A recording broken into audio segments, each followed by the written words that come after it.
এখনো আমাদের সমিতি থেকে কোনো আমার ডিক্লেয়ার আসেনি, ঘোষণা আসেনি। অবশ্যই যদি সময় তাহলে আমরা বন্ধ করে চলে যাব। প্রথমত হলো গভর্নমেন্টের সিদ্ধান্তকে আমরা স্বাগত জানাই।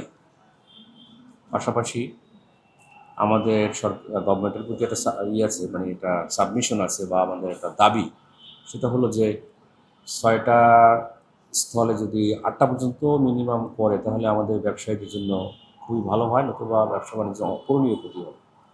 আর দোকানদারদের এখানে কোনো মেসেজ আমরা দেইনি, কারণ আমরাই জানতে পেরেছি পত্রিকার মাধ্যমে এবং টেলিভিশনের মাধ্যমে। তো নিউজটা আমাদের জানতে জানতে সময় লাগছে। তো আমরা মৌখিকভাবে অনেককে বলে দিয়েছি যে আজকে 6টা পর্যন্ত টাইম নির্ধারণ করা আছে। তো দোকান বন্ধ করতে করতে সময়, প্রথম দিন তো একটু সমস্যা হচ্ছে, আশা করি কালকে ঠিক হয়ে যাবে।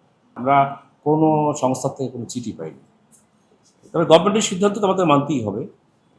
চিঠি আমাদের সাধারণত আমরা ইতিপূর্বে লক্ষ্য করেছি যে আমাদেরকে বিভিন্ন সংস্থা থেকে চিঠি দিতে, যেমন সিটি কর্পোরেশন বা বিদ্যুৎ বিভাগ বা দোকান কলকারখানা প্রতিষ্ঠান, এই ধরনের জায়গা থেকে আমাদের চিঠি আসতে আসেনি এখনো। তারপরেও সিদ্ধান্ত আমরা মানব, তবে একটু সময় লাগবে, কালকে থেকে রেগুলার হয়ে যাবে। নিউ মার্কেটের মতো এত বড় মার্কেট কোথাও নাই।